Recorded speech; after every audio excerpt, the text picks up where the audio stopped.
Good to go? In 3, 2, 1, go ahead, sir. Good afternoon. Welcome to the Thurston County Board of County Commissioners work session for Thursday, April 29th, 2021. This session relates to water and sewer utility code updates. It is 1:13 p.m. We're getting a little bit of a late start. We're slated to go till 2 p.m. The public can follow along through our Thurston County YouTube channel through live stream or archived video, or through our conference line at 360-252-9020. The pin is 1234. Present, we have, I'm Time Answer, Chair of the Board. We have Commissioner Carolina Mejia. I assume Commissioner Edwards will be joining us shortly. He was here just a few minutes ago. We have County Manager Amira Chavez and Assistant County Manager Robin Campbell, as well as key folks from our Public Works Department, including our Director of Public Works, Jennifer Walker. And here comes Commissioner Edwards, and so we're ready to go. Ramiro.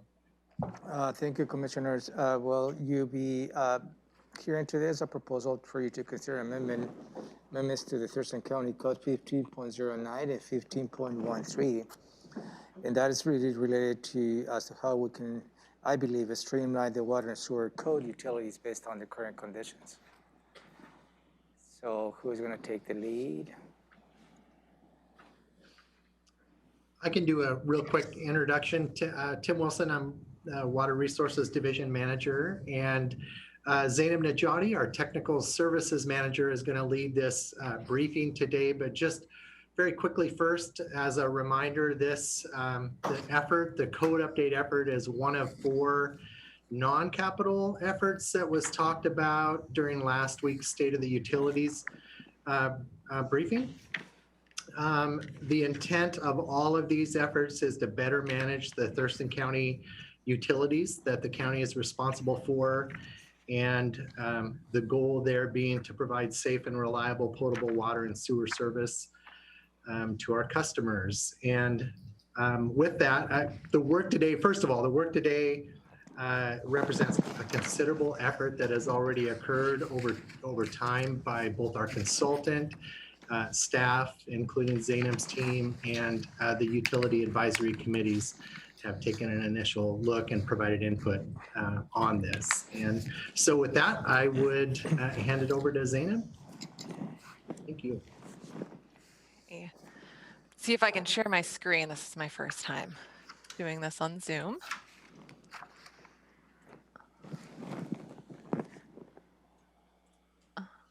Are you guys seeing my screen right now? No. No.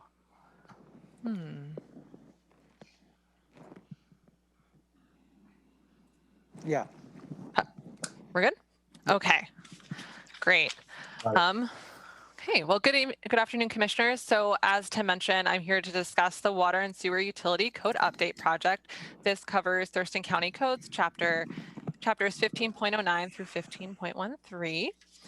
And what we're looking to hopefully convince you to authorize us to do today is to begin public outreach on the proposed water and sewer utility code updates.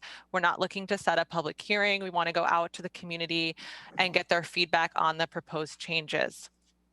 So the agenda today, I'm going to briefly talk about what is the code, what was the purpose and goal that we were trying to achieve with the code update, what the update process entailed. I'm going to go over some recommended changes and then talk about proposed next steps. So about the code, Thurston County Code 15.09 through 15.13 governs the county's operated water and sewer systems. They cover about 18 connections in 4 locations. So those would be Boston Harbor, Grand Mound, Olympic View, and Tamishan. To give you an idea about some things that the code does, it sets the process for adoption of the development standards for water and sewer systems for county-owned and operated water and sewer systems. It sets the conditions under which customers can connect to our water and sewer systems, and it also sets rates and fees. So the purpose of the code update, we were looking to bring the code into compliance with the current revised Code of Washington, implement industry best practices, increase ease of administration, and improve equity and implement customer-friendly policies. So the goals of the process: review the code for industry best practices, streamline group-like concepts and avoid repetition, separate the rates and fees to be consistent with other Thurston County titles, identify and implement changes for administrative improvements, and fix errors and omissions. So this update process was a collaborative process which involved many different stakeholders.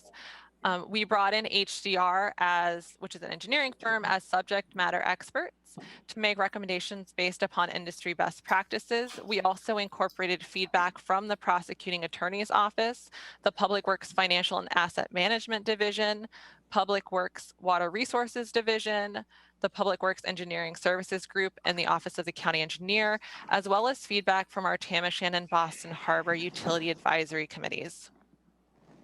So next, I'm going to go over some of the recommended code revisions. Just to keep in mind, these are not all of the revisions that we're making. These are the ones that are going to be impactful to customers. So the first one is reorganization. So we're proposing to change the current code from 5 chapters down to 3 and a resolution. This would allow us to group similar information together and remove duplicate language which appears in multiple chapters. So some examples of information which appears in multiple chapters includes payment responsibilities, billing and due dates, interest and penalties, and liens, which appear both in chapters 9 and 10 of the current code. So on this next slide and all the future slides, I'd just like to point out that underneath the title of the slide, there's a little note that says code section, and that refers to the proposed code section if you want to go and reference and see what the exact language reads. So the first item, adoption of the development standards for water and sewer systems. So under the current code, the Board of County Commissioners is responsible for adopting the development standards for water and sewer systems. The proposed change is that the Director of Public Works would adopt the development standards. And the benefit of this is that it would allow for quicker response to changes in regulatory requirements. For example, the requirement between separation of potable and non-potable lines has changed, but is yet to be incorporated into our current development standards. And it would also allow us to more quickly respond to proprietary technology. So unlike many other jurisdictions in the area, we have a vacuum system in Grand Mound, which relies on proprietary technology. So when that firm changes, say, their vacuum pit standard, we need to be able to quickly incorporate that into our development standards. The next item is discharge limitations. So under current code, we have no ability to enter into agreements with significant industrial users. So significant industrial users are premises with a reasonable potential to adversely affect the treatment plant. And typically we call those upsets. And what happens a lot of times with an upset is that the effluent that leaves our plants and gets discharges into a water body does not meet regulatory requirements. So the proposed change would allow the county to enter into agreements with SIUs who the Department of Ecology will not regulate, and put the cost of developing any such agreement onto the discharger. The benefit is that this creates an accountability process for SIU impacts to county facilities and also helps protect the plants and waterways to which we discharge. Next item, certificate of water availability. So certificate of water availabilities are a document which we provide to the Building Development Center when say a home builder is looking to connect to our system, which states that we have a connection available for that home. So presently, we have no process set under which to be able to expire those certificates. Every once in a while, say a homeowner may choose not to connect or they may choose not to develop, but we have committed that connection to that property. Under the proposed change, we would set an expiration date of 2 years or pending any permit, after which the certificate would expire. And then that would allow us to put that connection into service to provide water service to another customer. The benefit of this is that it creates a process for cow expiration, freeing up any unused connections, and also which would allow us to increase our utility customer base. And now this isn't a change, but just a note that any properties who are within the utility local improvement district would keep their right to connect even if their COWAs expire. So water use restrictions. Under current code, we only have the ability to limit outdoor water use when a fire is being extinguished within a service area. The proposed change would allow the county to place restrictions on outdoor and non-domestic water use. The benefit of this is that it would enable the county to limit the use during events such as drought or an emergency impacting water supply to ensure that we can still meet essential human needs like bathing, drinking, and cooking. Interruption of service. So presently, when a customer is delinquent, we are required to post 2 delinquent notices to their property prior to shut off. So that means we have to physically go to the property and put a door hanger on their door. And the ratepayer is charged $35 each time we post to cover staff time. The proposed change would allow the county to mail delinquent notices in lieu of posting them on the premise. This eliminates that additional $35 fee when we mail the notices instead of posting it to the premise, and it also reduces operator exposure to hazards. We have, on previous occasions, had our utility operators be bitten by dogs while attempting to post these delinquent notices. So utility latecomer agreements. A latecomer agreement is an agreement through which a developer who comes in, say they extend a water main and a sewer main, they can recoup some of the cost associated with that extension from other properties who have benefited and later develop and connect to that water and sewer main. So under current code, a latecomer agreement is not required. The individual can request that the county enter into a latecomer agreement with them, but we can deny their request. And the latecomer agreement period is set at 15 years. The proposed change would require the county to enter into a latecomer agreement when requested. And the latecomer agreement period would be increased from 15 to 20 years. And this proposed change would bring our current code into compliance with the revised Code of Washington. So Grand Mountain Water and Sewer General Facilities charges. So presently, like many other jurisdictions, we use the Department of Ecology Orange Book, which lays out average water usage by type of facility, and we translate that into a general facilities charge. Now, presently in code, not all usages are present because DOE doesn't cover all uses. So an example of a use that is not present is a movie theater. And the proposed change would allow us to use industry data to determine general facilities charges when a commercial use proposed does not exist in a table of uses. This would allow us flexibility for commercial facilities who might otherwise be charged a higher rate based upon the next closest use. So a movie theater might be charged the pub/tavern rate instead, and that's likely going to overestimate the water capacity that facility is actually going to need, meaning that that customer is going to pay a higher rate. The next item is separation of rates and fees. Under current code, the rates and fees are adopted by ordinance because they are embedded in Thurston County Code, and that requires a lengthy code update process for rate changes. The proposed code change would instead set the rates and fees by resolution, and this would match the process set by other titles such as Title 13, and would create efficiency and rate adoption in alignment with a budget adoption process. And I would just like to note that you don't see before you right now that rates and fees resolution, and that's because that would be brought forward in late 2021 as part of the budget hearings. Next item is monthly base rate. So presently, the monthly base rate charged to our commercial customers is based upon the hire of the average months above original equivalent residential usage, which we call ERUs, of the prior 12 months when 3 or more months exceed ERUs purchased by at least half an ERU, or the original ERUs purchased. And you can see that's a bit of a mouthful already. I'm sorry. What are ERUs? It's so ERU is equivalent residential usage. So what that is that's supposed to mean that we assume that a single family home uses I think it's 900 gallons per day for that property. So that isn't the regular amount, I don't think. Isn't it more like 350 gallons a day that the annual usage is? I would have to double check. Give me 1 second. So I'll pipe in because Lot's dealing with this. Yeah. 900, you might be just using Lot's number.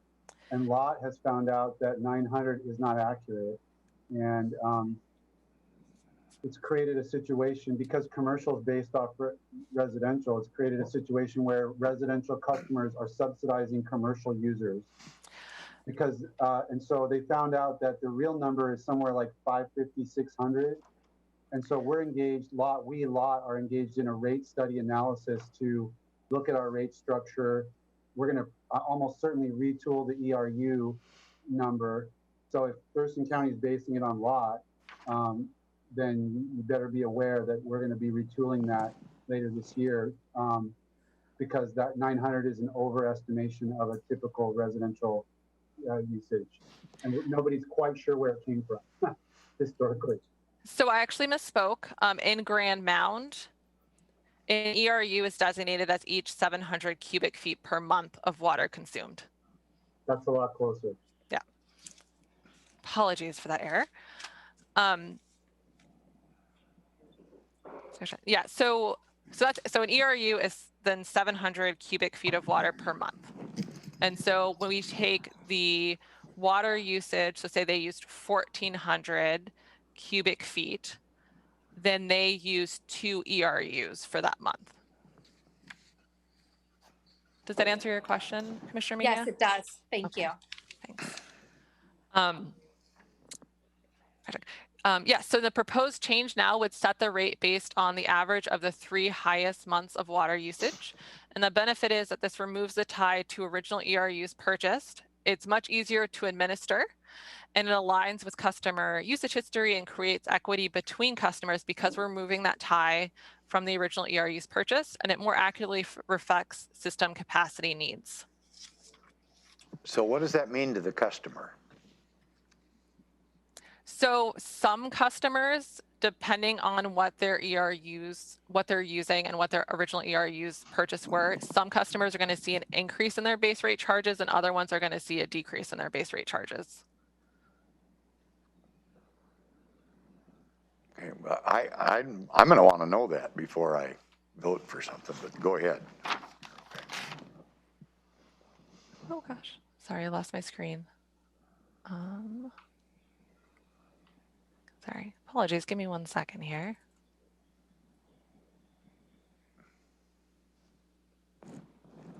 Okay. Hopefully, is everyone seeing my screen again? Yeah. Yes. Great. Okay. So next item is interest and penalties. So under current code, penalties are applied immediately after the payment due date. Additionally, we have no low-income programs. So the proposed changes on penalties would be to allow the county to implement a grace period of 5 days from the payment due date before interest and penalties are applied. And then for low-income programs, we're proposing a change which would allow the county the option of creating a low-income senior citizen program, which would allow create an exemption from interest and delinquent penalties. And both of these proposed changes would allow us to implement customer-friendly policies, which would create some relief from interest and penalties. So in terms of proposed next steps, as I mentioned earlier on in the presentation, we're not at this point looking to come forward with an AIS to set a public hearing. What we're asking for is authorization to proceed with public outreach, which would occur in May and June of 2021. We would then take any feedback received during that public outreach process and revise the current code based upon those revisions in July of 2021. We would come back for another board briefing in August of 2021 to explain the feedback that we received and how it was incorporated into the proposed code revisions.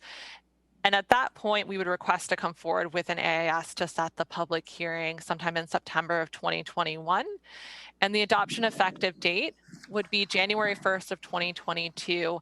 And the reason for that is to align the code update effective date with the proposed rates and fees resolution effective date. In terms of the public outreach process, what we would be looking to do is put flyers in the May 2021 utility bills of all of our customers.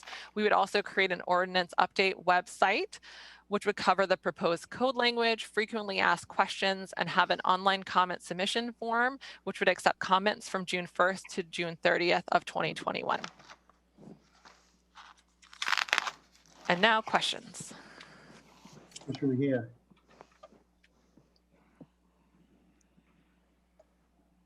No specific questions at this time. Mr. Edwards. Oh, I guess going back maybe to page 13, certificate of water availability. I'm not sure that I agree with it expiring after 2 years. Just thinking from a landowner's perspective, and something gets delayed for whatever reason. I don't know, multitude of different reasons. I'm not saying it's best to have no certificate expiration at all, but I'd rather have that than have it expire in 2 years. So the proposed change would set the expiration date to be 2 years or pending any permit, whichever is longer. So if the individual, and we put that in there because we know sometimes it can take quite a while to get through the permitting process. So if they are actively attempting to get permits, whether they be a septic or a building permit, as long as that permit has not expired, their certificate of water availability would remain valid.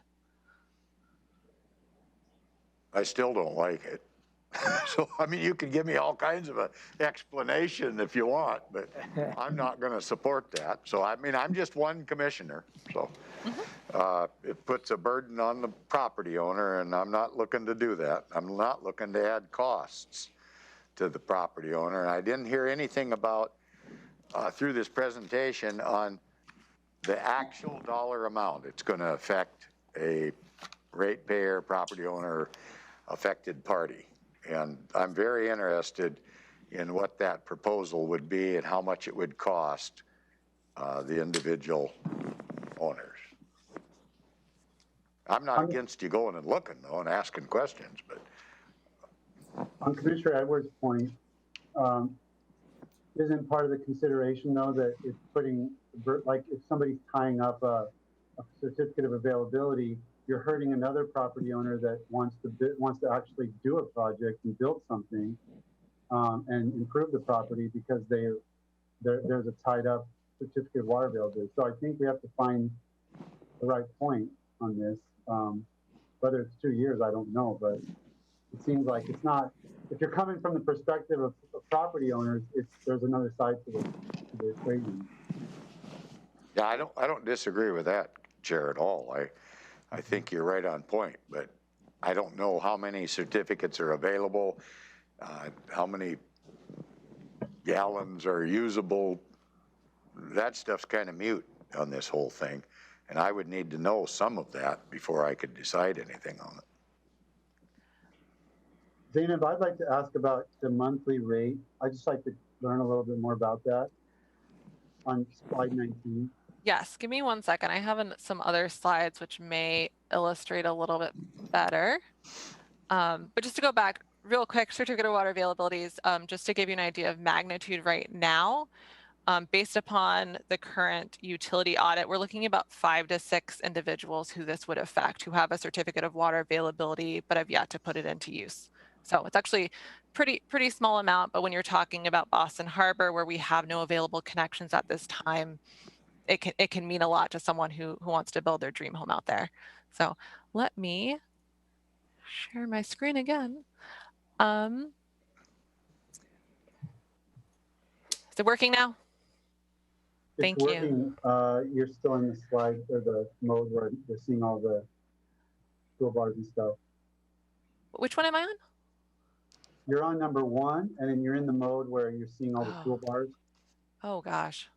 That's fine. You can go to 19. 19. Oh, I was trying to go to a different slide, Oh, I see. different slideshow. Okay, yeah, Is this that's one? good. Just to give it, to explain a little bit more the monthly base rate example. Go So right now, there is a tie to equivalent residential units, right? So that is your floor. So right now, your base rate, you can never be charged less than that for your ERUs. And when we look at your base rate, we look at your 3 highest months, assuming you have 3 months above the ERUs purchased, and we average those. So here, I'm just trying to use example. There's 2 different stores, and these are completely fictional, completely exaggerated examples. We have XYZ store and ABC store. So XYZ store purchased 16 ERUs, and fictional ABC store purchased 25 ERUs. So they, in this example, have the exact same water usage. So XYZ store would be charged 22 ERUs, while ABC store would be charged 25 ERUs. And the reason for that is because we're calculating their base rate based upon the months that exceed the ERUs purchased. So here, because XYZ store paid for less ERUs, the months that are being used to average to get to their base rate include months that are lower usage than you're using for ABC store. So it's trying to, so you can see here, you have ERUs where there's 25 ERUs used per month, and then you have these 4 months where they use 20 ERUs. And so you're averaging all of those to get to the base rate. Versus for ABC store, because they purchased more ERUs, they're going to be charged that 25 ERUs purchased. What's this actually costing? What does it cost a ratepayer? Commissioner, I would have to get back to you on that in order to calculate that out. Well, no, I mean, I can't even begin to move forward without knowing what the cost is now and what the cost is going to be as we move forward on something like this. I mean, I just have to tell you up front, this ERU something doesn't mean squat to me. I want to know how much the people are going to be hit with a bill, a dollar amount. Yes, and I think what we're talking about is one, updating our code to be more commensurate with best practices, to have the water usage and what ratepayers are charged be in alignment. So what happens is at the very beginning, they are charged for a certain number of ERUs, and that's based off of what the development plans are, right? So there's assumptions that are made about what's going to get used. Then they open up business, they operate, and maybe they're using more or maybe they're using less. But the way our code's written right now, we've set, as Zainab said, we've set the base at what they initially came in and were charged for. But if they're using less, there's no way to adjust that down. And if they're using more, we can't, well, if they're using more, then it's the average of the 3, right? And then we're charging that higher rate. So we're really just trying to have it be commensurate with what's the water usage. Don't you have meters on these services? Yes, Well, all of our services are currently metered. So why not charge them by what they use? So that is an option. I will say that administratively, based upon our current system, that would be very difficult to do because we would have to calculate that out every single month, and that's a really big administrative burden, which is why we are currently looking at the calculating that once a year, which is what we presently do. I don't know if Karen is on. She is. Karen, go ahead. Yeah, I'm on. So I guess, commissioners, what I would say is right now what you have is a very, very clunky and not very administratively feasible formula written into our current code, which is why we're trying to make some revisions to it. And what it ends up with is inequity among customers based on the ERUs that they purchased at the time that they came in. So to your question, Commissioner Edwards, about dollars, it's going to depend. In this example that Zainab used, the same usage between the stores, one's paying more than the other because of the current system that we have. And we're trying to rectify that so there'll be consistency, predictability, and equity among the customers. So it's not, there'll be some that would pay more potentially. There would be some that would pay less. I would also say that their point in time that they're factored, because this is an annual review that we do. And so, there's going to be variations from one year to the next based on their history. So the real point of this is to try to make this a better methodology for the customer based on their actual usage. Did you by any chance talk with the Public Utilities District and see how they're doing it? Well, we have Thurston County Public Utilities District. Did you talk to them? So the PUD right now, my understanding is that for commercial customers, they charge a meter-based rate. So they charge the base rate based upon the size of the meter that serves that property. And I will say that that is one of the items that is open for evaluation as part of the water and sewer rate study, which we had just put out the request for proposal for. But that any recommendations from that would not be available until likely 2022, which means that they wouldn't be able to be implemented until earliest 2023. Well, okay. Well, I'm going to say I know we're doing some kind of a study thing right now. That's why I kind of questioned, why are we doing this before we get the study back? What's that all about? To go back to the first slide, we're trying to create equity amongst customers so that if you are using the same amount of water as another individual, then you are paying the same fee. So I will just quickly go to example number 2, where once again, we have a different fictional XYZ store, and we're going to say they purchased 16 ERUs. But in this case, their equivalent residential unit or cubic feet used is significantly lower. So say that, they are using between 2 and 4 ERUs a month. So under the current code, they would still be charged that 16 ERUs for their base rate because we have that floor, right? They can't go beneath the 16 ERUs that they purchase. And under the proposed changes, this should actually say 4 ERUs. This slide is an old slide that I did not update, and I apologize for that. Okay, let me just say that if we're going to talk about equity, then charge everybody the same amount for how many gallons they use per gallon. Or you're using the ERU, but it's simpler to relate to that in a per gallon. And then you're fair. I want to be fair with everybody. So, and I think the only way to be fair with everybody is charge everybody exactly the same for the amount of water they use. Pretty simple. You're making this kind of complicated in my estimation. And I think the PUD actually charges people by what they use. If I might just add to this, I just say part of the concept for commercial customers, right? We're talking about commercial customers here. We're not talking about residential customers. Just want to make sure that we're all understanding that because residential customers are charged on their ERU usage.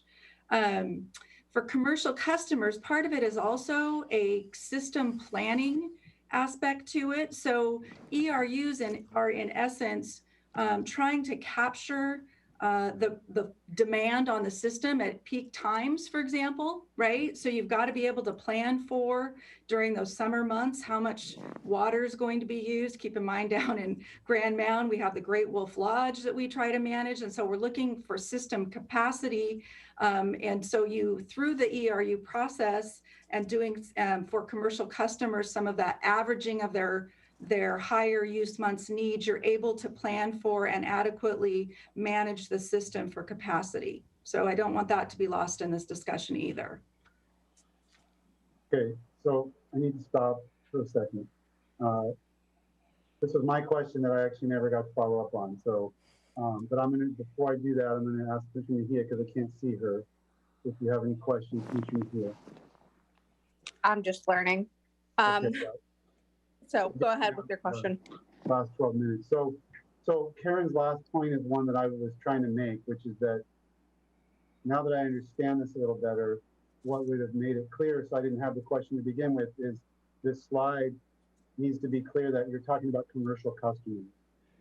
The ERU, because it sounds like we're doing what LOT does, which is a flat fee for residential users, and that's the ERU. And for LOT, it's $43 or whatever. And I know we're a little more expensive because we're smaller, but whatever that is. And then you're using that as a way to calculate commercial customers. And there's, that has become a very contentious issue at LOT, because even applying a flat fee to residential customers post-pandemic, when people are working at home, the water usage patterns we think are drastically changed from family to family and household to household, even more than they would have been previously. So we're going to definitely think about a pure volume-based approach, as Commissioner Edwards is suggesting. But, am I hearing? So what I want to know is, what I'm hearing is that we couldn't do, that's not an option on our table because of the administrational cost to dial up the calculations for true volume-based billing. Is that correct? I just want to understand that. Because I mean, LOT's not doing that, but they could do that, and the cities do that, as I understand. It sounds like PUD does that as well. Under the current code, we could not do that because of But I'm saying, could we change the code? I mean, I just want to know if Commissioner Edwards' idea is even possible, or it's cost feasible, or what the argument is against it. So I can evaluate that. Just charging people based on volume. For commercial customers as well? Right. And again, I would go, and Tim, I'm going to ask you to help me out here from a system standpoint, but it becomes that planning and system capacity aspect of it. So maybe you can weigh in a little bit on that, Tim. I would say they are being charged by consumption, but it's being evaluated, that capacity side of it is being evaluated on an annual basis. And we're talking about the how we go about that and how we calculate that. They're also receiving a consumption charge, so they are paying for their consumption. This is a mechanism for how we calculate their impact to the capacity of the utility during those peak times, during those peak sewer flows. This is a mechanism for that. And we can certainly provide some examples, and they would be just that, just some examples based on some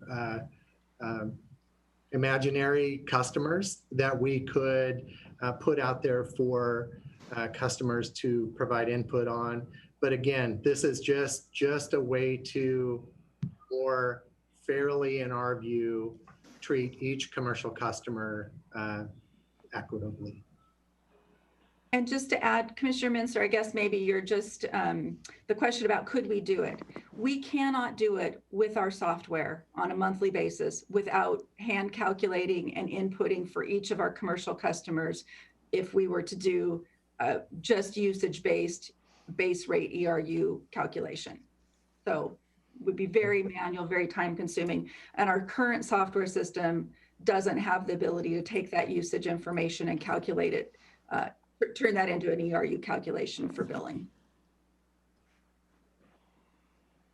Okay. Former Public Works Director, County Manager Miro Chavez, anything to, any questions about this? No, I don't have any particular questions, just maybe just from my perspective, what this code changes, I believe, is changing the structure to provide more flexibility, not just to how we manage the utilities, but also how we're going to be able to provide additional flexibility to the customers. So there's a lot of nuances in here, and I understand the need of having a, how much an actual rate is going to be affected by the potential changes. We can probably work on that, and Tim suggested perhaps we can take a sample or a imaginary customer and walk through what they pay right now based on the conditions that we have, based on the code, and what the new changes will result on the actual fees. But that will not be applicable to all. And that is the key of this, is assessing on a yearly basis the consumption to make the right decisions into the future.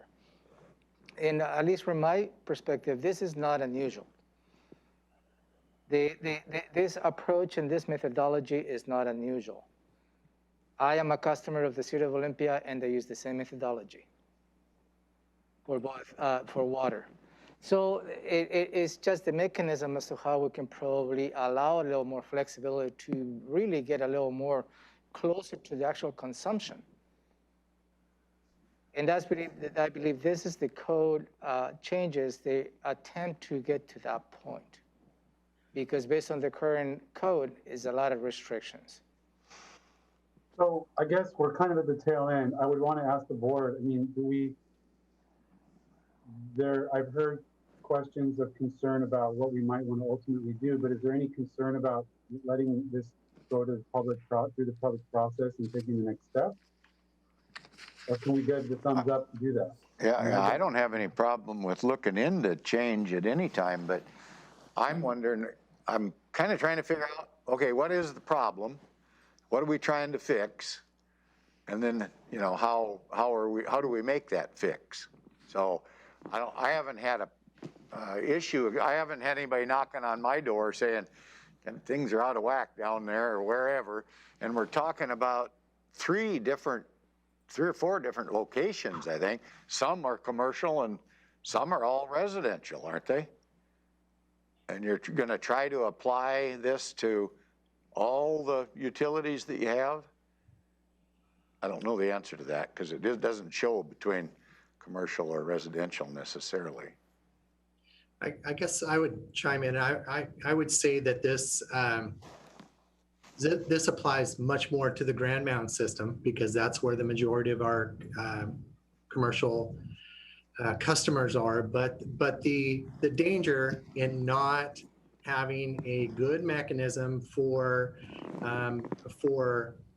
knowing what the upper reaches of our capacity is, what our capacity is within those utilities, is not being able to properly plan, fund, and manage those systems. So we really need to have a good handle on what is the where are we with capacity within those systems, and this is just one way to get there. I guess I'm just struggling with the fact that meters tell you exactly how many gallons you use. And what can be fairer than charging by the gallon, if you will? You're calling it DRUs for some reason, and that's fine. That's probably an industry standard. But I'm just trying to come up with a process that makes it as fair as possible for all parties involved without gouging anybody. That's kind of where I'm at. I think what you're hearing us do also is we're making or trying to make incremental improvements to systems that have been functioning at just a reactionary level for several years. And now that we have staff that are looking at the planning components of those systems, these are some changes that have been needed to make, and at minimum, just the cleanup of the code and some consolidation and making it easier to even interpret and where you find information, to also creating that equity for our customers. And as Karen mentioned, we're using a software system that's inadequate, but we are doing our best to manage within the parameters that we have, and they're small systems. And so I would love the luxury of being able to spread that out amongst 60-some thousand customers and the cost for that, but we don't have that. So How many customers do you have down in Grand Mound that are commercial? Approximately, I'm going to throw out 50-ish, right? And I guess I'll probably go way too far here, but I mean, I remember that the cost of providing service, there is a cost of providing service, and it is a, consistent cost from year to year to year. And so anytime you're talking about costs, it's going to end up with a cost distribution model, right? And so I'm going to again come back to Great Wolf in Grand Mound. I will tell you that their usage, for example, in 2020 decreased dramatically because they were closed for a period of time because of COVID. Yet we know that they have ongoing needs for certain capacity, right? And we know that the cost to deliver service in Grand Mound hasn't changed. So if we are going to bill them on a point in time, those costs are going to have to get distributed out to other customers in the Grand Mound area. But yet we really need to be planning for Grand Mound or Great Wolf to have that capacity available to them. So, I mean, that's part of, again, most of this is that I don't think we have any commercial customers, maybe one or two in Boston Harbor, a boat ramp and a park. It's that complexity that is brought into the system when we're talking about how to distribute costs. Okay. Could I suggest some suggestion? Put a suggestion. I think it may be for the board to consider to allow the department to continue with the public process. And within the public process, then the customers are going to be looking at these proposed changes, and perhaps they're going to be asking the same questions. And they're going to be providing feedback whether this is fair, not fair, or it's going to be somewhat detrimental or beneficial to them. That will be my suggestion at this point, is just to continue with the public process, and then staff will come back and we'll have another conversation with the board. That was going to be my proposal, so that's the thumb up for me. Can I make a suggestion on that to staff?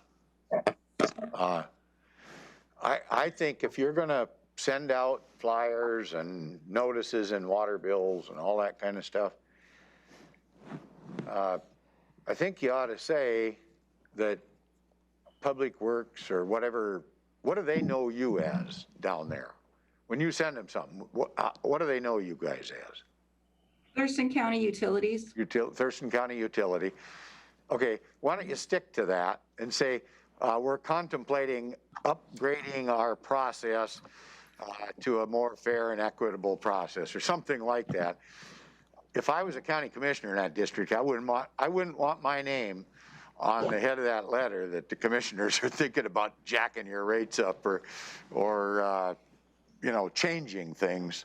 Just send it out as a little more generic that you're thinking about trying to make some adjustments and asking for input.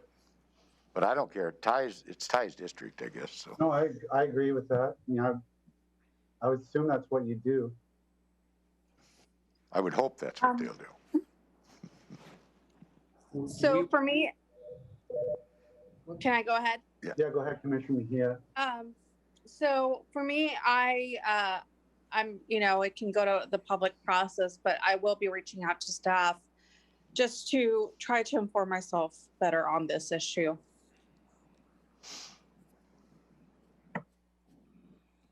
All right. More to come, it sounds like. There you go, Paul Wars Director. thank you, County Manager. Thank you, Commissioners. Okay, back with Public Works, right, on bridges, about 2 minutes ago. Yeah, so we'll switch Zooms. Thank you. Thank you.